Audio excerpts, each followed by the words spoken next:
Bulletin में सबसे पहले आपको बताएं कि सिक्योरिटी फोर्सेस और कानून नाफिज करने वाले इदारे खैबर में इंटेलिजेंस बेस्ड ऑपरेशन के दौरान फायरिंग के तबादले में 22 खवारिज हलाक कर दिए गए। ISPR के मुताबिक ऑपरेशन 21 अप्रैल को किए गए ऑपरेशन में गिरफ्तारी के खौफ और बुजदिली के बायस खवारिज ने अंधाधुंध फायरिंग की।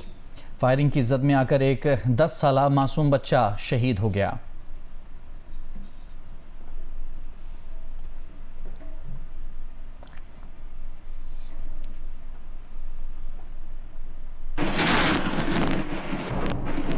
सोमालिया के करीब बहरी कज़ाकों ने ऑयल टैंकर पर कब्जा कर लिया। शिपिंग जराये के मुताबिक ओनर 25 नामी जहाज में 11 पाकिस्तानी क्रू भी मौजूद हैं। जहाज पर 21 अप्रैल को कज़ाकों ने हमला किया। वज़ारत बहरी उमूर के डायरेक्टरेट ऑफ पोर्ट का पाकिस्तानी क्रू से राबता ना हो सका। जहाज पर भेजने वाली एजेंसी भी खामोश है। मुतासबा खानदान की जियो न्यूज़ से गुफ्तगू में कहना था कि इंडोनेशियन कैप्टन की रिहाई के लिए इंडोनेशिया कज़ाकों से बातचीत कर रहा है।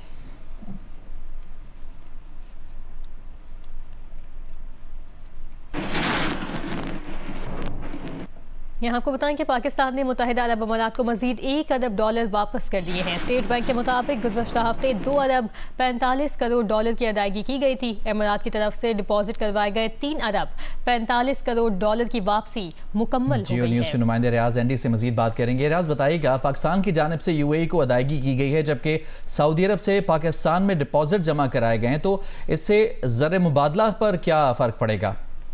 जीरो बैलेंस हो जाएगा। बिल्कुल जो फर्क पड़ना है वो पड़ना है हमारी जो ईद की तरसलात आनी है या और जराए से आ गए।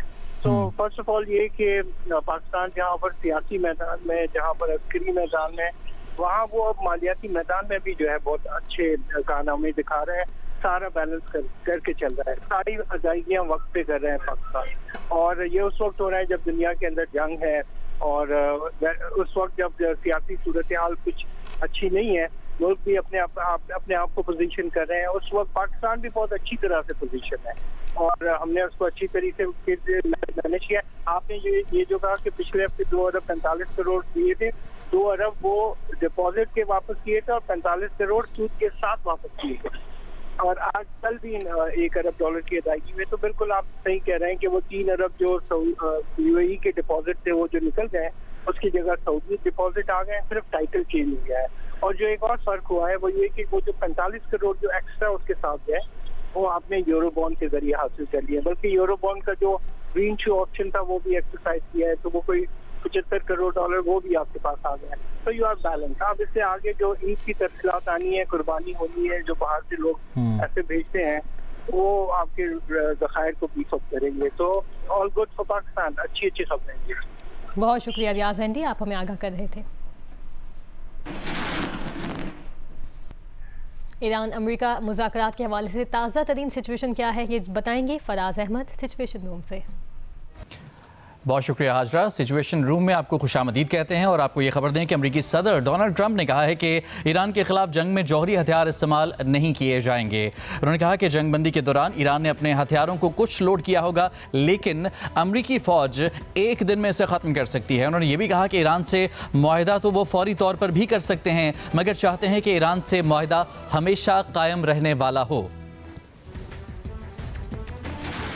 Why would I use a nuclear weapon when we've totally, in a very conventional way, decimated them without it? No, I wouldn't use it. A nuclear weapon should never be allowed to be used by anybody. I don't want to rush it. I want to take my time. We have plenty of time. And I want to get a great deal. I want to get a deal where our nation and the world is safe. I'm not under any pressure whatsoever. They cannot have the nuclear bomb, and they're not going to have the nuclear bomb.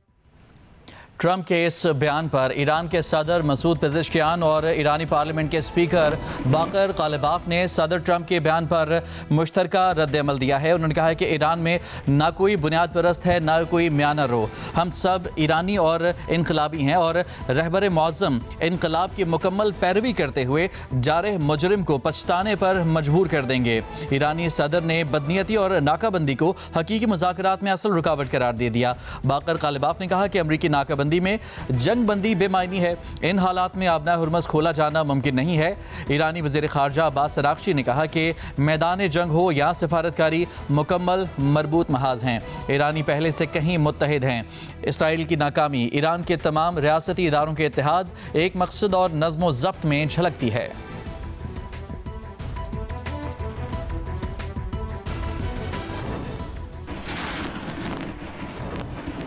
Catholic मसीही बरादरी के मजहबी Peshwa Pope Leo ने America और Iran पर जंग के खात्मे के लिए अमन मुज़ाकरात जारी रखने पर जोर देते हुए कहा है कि इस तनाज़े ने ईरान में बेकसूर लोगों की एक पूरी आबादी को मुतासर किया है। 4 अफ्रीकी ममालिक के दौरे के बाद रोम वापसी की परवाज़ में बात करते हुए पोपियो ने कहा कि वो अमन के लिए मुकालमे के तसलसल की हौसला अफजाई करेंगे ताकि तमाम फरीक अमन के फ़रोग़, जंग के ख़तरे के ख़ात्मे और बैनुल अक़वामी कानून के एहतराम के लिए हर मुमकिन कोशिश करें। उन्होंने ये भी बताया कि वो अपने साथ लबनान के एक मुसलमान बच्चे की तस्वीर रखते हैं जिसे गुज़श्ता साल वहाँ के दौरे के दौरान वेलकम पोपियो का प्ले कार्ड था में दिखाया गया था। पोप ने कहा कि जंग के इस हालिया मरहले में वो बच्चा जाँ बहक हो चुका है।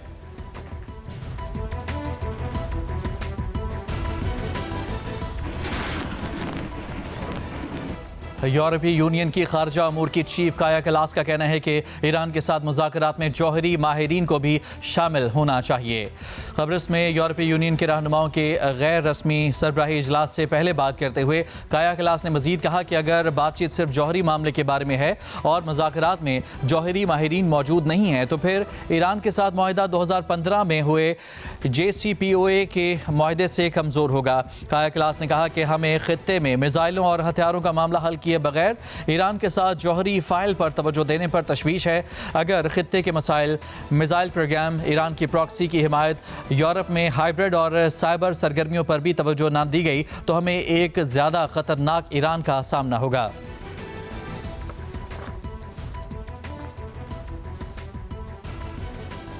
बरतानिया ने अमेरिका की टेक कंपनियों पर आयद टैक्सेस ख़त्म नहीं किए तो बड़ा टैरिफ लगाने जाऊंगा।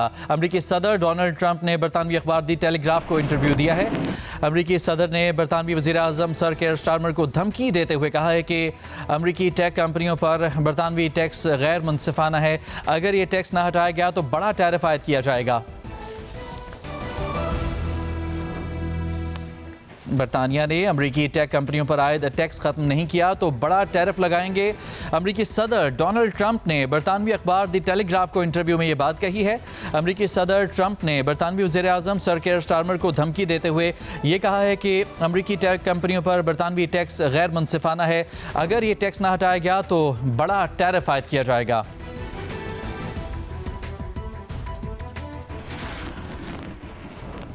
और अमरीकी सदर डोनाल्ड ट्रंप के करीबी साथी सेनेटर स्टीव डेनिस आइंदा हफ्ते चीन के दौरे पर जाने वाले रिपब्लिकन और डेमोक्रेट वफ्द की क़यादत करेंगे। ये दौरा सदर ट्रंप और चीनी सदर शी जिनपिंग के दरमियान 14 और 15 मई को बीजिंग में होने वाली सरकारी सरबराह मुलाकात से कबल होगा। चीनी मीडिया के मुताबिक मोंटाना के रिपब्लिकन सेनेटर डेंस की क़यादत में 5 रुकनी वफ्द 1 मई से अपने दौरे का आगाज़ करेगा। इस दौरान वो शंघाई और बीजिंग जाएगा। ये दौरा ऐसे वक्त में हो रहा है जब वाशिंगटन तिजारत, टेक्नोलॉजी और ईरान के साथ ताल्लुकात के मामले पर बीजिंग पर दबाव बढ़ा रहा है। सदर ट्रंप का दौरा चीन इब्तदाई तौर पर इस साल मार्च के आखिर में होना था, लेकिन ईरान पर मुसल्लत करदा जंग की वजह से सरबराही इजलास मई के वस्त तक मौखर कर दिया गया।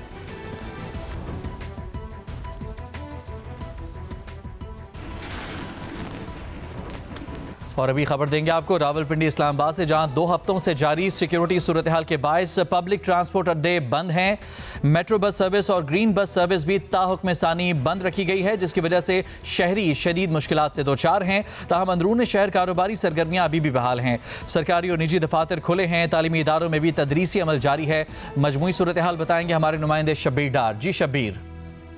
जी हाँ, ईरान अमेरिका मुज़ाकरात के पेश नज़र जुड़वां शहर रावलपिंडी इस्लामाबाद में 2 हफ्तों से मुसलसल सिक्योरिटी हाई अलर्ट है। रावलपिंडी इस्लामाबाद के दाखिली व खारजी रास्तों पर पुलिस मुसलसल तैनात है और रावलपिंडी इस्लामाबाद पुलिस ने सिक्योरिटी इंतजाम संभाले हुए हैं। ताहम पब्लिक ट्रांसपोर्ट बंद है, मेट्रो बस सर्विस बंद है, ग्रीन बस सर्विस बंद है और रावलपिंडी इस्लामाबाद के बेशतर जो ट्रांसपोर्ट अड्डे हैं वो ताहुक्म सानी बंद कर दिए गए हैं, जिसकी वजह से शहरियों को मुश्किलात का सामना है। लिहाजा शहरी बदस्तूर इंतज़ामिया से मुतालबा कर रहे हैं कम से कम मेट्रो बस सर्विस को इस्लामाबाद तक बहाल किया जाए।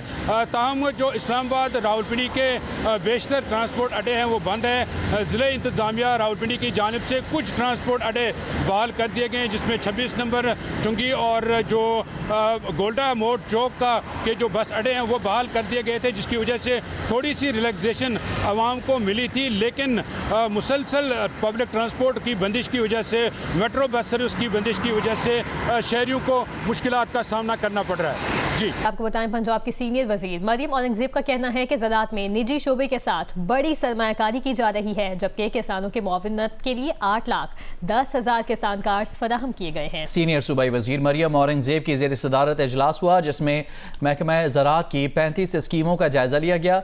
मरियम औरंगजेब का कहना था कि ग्रीन ट्रैक्टर प्रोग्राम कुरंदाजी के जरिए 22,000 ट्रैक्टर्स सब्सिडी पर दिए गए, जिसके तहत निजी सेक्टर के साथ पंजाब में एग्रो प्रोसेसिंग के जदीद यूनिट्स लगाए जाएंगे।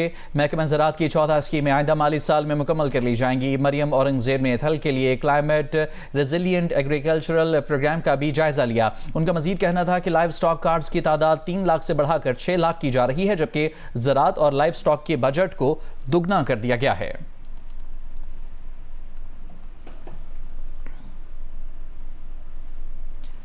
खबर है घोटकी से, जहां मुबैना तौर पर कुत्ता मारने के दौरान गोली लगने से नौजवान जाँ बहक हो गया है। पुलिस के मुताबिक कुत्ता मारने के लिए गोली चलाने वाले शहरी से तफ्तीश की जा रही है। गोली लगने से 18 साल नौजवान जख्मी हुआ था, अस्पताल में दम तोड़ गया है। पुलिस का कहना है कि नौजवान के अहले खाना की जानिब से रिपोर्ट दर्ज करवाने पर मजीद कार्रवाई होगी।